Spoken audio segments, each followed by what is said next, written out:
औज़ुबिल्लाहिमिनश्शैतानिर्रजीम बिस्मिल्लाहिर्रहमानिर्रहीम। अज़ीज़ तलबा, अस्सलाम वालेकुम वरहमतुल्लाहि वबरकातुहू। आज का हमारा सबक इंटरमीडिएट साल दोम का नवाब मुस्लिम मुल्क, जिसके मुसन्नफ़ का नाम बाबा उर्दू मौलवी अब्दुल हक, और ये सबक जो है चंद हम असर से लिया गया है, जिसके माखज़ है चंद हम असर। अज़ीज़ तलबा, सबक का आगाज़ करते हैं, बोर्ड की तरफ आते हैं। तो मौलवी अब्दुल हक मुसन्नफ़ का तारफ़ जो है बाबा उर्दू मौलवी अब्दुल हक 1870 को पैदा हुए, और मतलब उनके इब्तदाई तालीम उन्होंने फ़िरोज़पुर से हासिल की, चूँकि उनके वालिद का नाम शेख अली हुसैन था। तो अलीगढ़ मदरसा था एक, वहाँ से उन्होंने BA की डिग्री भी हासिल की, और इस तरह मतलब अपनी तालीम को जारी रखा। उस्मानिया कॉलेज हैदराबाद दक्कन में भी मुदर्रिस रहे, इसी तरह अपनी खिदमत सर अंजाम देते रहे। सदर अंजुमन तरक्की उर्दू के सदर रहे। अंजुमन तरक्की उर्दू एक NGO थी, एक जमात थी उर्दू को फ़रोग देने के लिए। इसके अलावा उस्मानिया कॉलेज के प्रिंसिपल रहे, उस्मानिया यूनिवर्सिटी शोबा उर्दू के चेयरमैन भी रहे। माहिर लिसानियात हैं, ज़बान में माहिर थे और तनकीद निगार थे। उनकी अदबी खिदमात के पेश नज़र 1937 में उनको जो है इलाहाबाद यूनिवर्सिटी, और 1941 में अलीगढ़ यूनिवर्सिटी ने जो है वो एजाज़ी डिग्री अता की, और कौम ने उन्हें बाबा उर्दू का खिताब दिया, लक़ब दिया। 16 अगस्त 1961 में वो इस दुनिया से चले गए, और कराची में ही उन्होंने वफ़ात पाई है।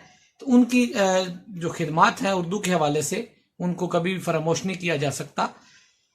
ये सबक वो हक़ा निगार भी थे, बहुत खूबसूरत अंदाज से उनके जो जो लिखने का अंदाज था बहुत खूबसूरत था। उनकी चंद तसानीफ़ हैं उनका जिक्र करते हैं। अहम तसानीफ़ उनकी जो मैंने जिक्र किया है, उर्दू की इब्तदाई नशोनुमा में सूफिया कराम का हिस्सा ही उनकी तसनीफ थी, लिखा नहीं, लेकिन चंद हम असर मैंने लिखी है क्योंकि वो माखज़ है। मकतूबात अब्दुल हक, ये अब्दुल हक के मकतूब थे, खतूत। तनकीदात अब्दुल हक हैं। मरहूम दहली कॉलेज है, खुतबात अब्दुल हक हैं, और खुतबात अब्दुल हक, मुकदमात अब्दुल हक। ये चंद मैंने अहम तसानीफ का जिक्र यहाँ पर किया है जो कि ज़रूरी था। सबक के अहम तारफ़ की तरफ आते हैं। तो सबक के अंदर नवाब साहब का शख्सी खाका, वो कैसे थे, कैसी खूबियों के मालिक थे। महज ज़ाती और साफ का बयान है। मजहब से उनको गहरा लगाव था, दूसरों के काम करने का सलीका था, दूसरों का काम करके दूसरों से काम लेके खुशी महसूस करते, दूसरे उनका काम करके खुश होते। मर्दम शनास शख्सियत थे, मुतालिया का शौक रखते थे, बेहतर जो थे मुंतज़म थे, इंतज़ाम करने वाले सैयद के अहल जानशी में से थे। इसके बाद मैंने सबक जो 3 सिफात पर मुश्तमिल है, मैंने सिर्फ जो सफ़ा नंबर 16 के बारे में लिखा है कि मुख्तलिफ सिफात के हामल थे, बहुत सी खूबियाँ थी उनमें। वजाहत थी, जहानत थी, खुशबयानी थी, फयाजी थी, अच्छा बयान करना, सखी थे फयाज, काम का सलीका था, जोहरे काबिल थे। मतलब कुदरत ने नवाब साहब को बहुत सी खूबियों से नवाजा। उनके अंदर ये जो वजाहत, जहानत जैसी बहुत सी खूबियां उनके अंदर मौजूद थी कि आम चलता आदमी भी उनसे चंद मिनट बात कर लेता तो वो उनके पास रुकने पर मजबूर हो जाता। और मुस्लिम मुल्क का खिताब इसलिए बहुत मौजू निकला कि उनमें पारस पत्थर की खसूसियत। पारस यानी ऐसा पत्थर जिसके साथ जो भी लगता है वो बहुत कीमती बन जाता है, सोना बन जाता है। कोई कहीं का हो, उसको छुआ नहीं और कुंदन हुआ नहीं। वो जोहरे काबिल थे।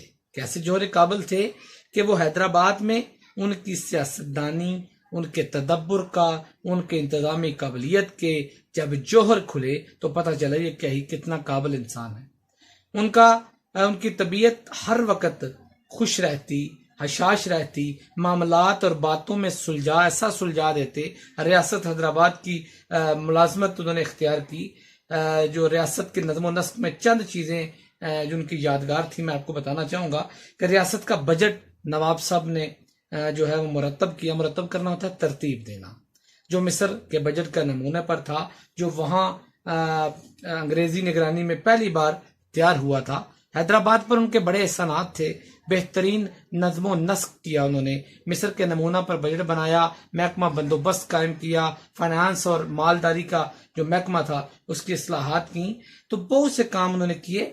नवाब साहब की जो खूबियां हैं, ये चंद मैंने उनके निकात लिखे हैं। हम इन निकात पर आप तशरीह कर सकते हैं, इन निकात की बदौलत आप खुलासा लिख सकते हैं, इन निकात को आप याद करके सबक आसानी से तैयार कर सकते हैं। ये एक सफ़ा का मैंने लिखा है। इंशाल्लाह अगले लेक्चर में अगले 2 सिफात का जो है वो अहम निकात आपके सामने पेश करूंगा। उम्मीद है आपको समझ आ गई होगी। अल्लाह मेरा, आपका, हम सब का हामी और नासर हो। अस्सलामु अलैकुम वरहमतुल्लाहि वबरकातुहू।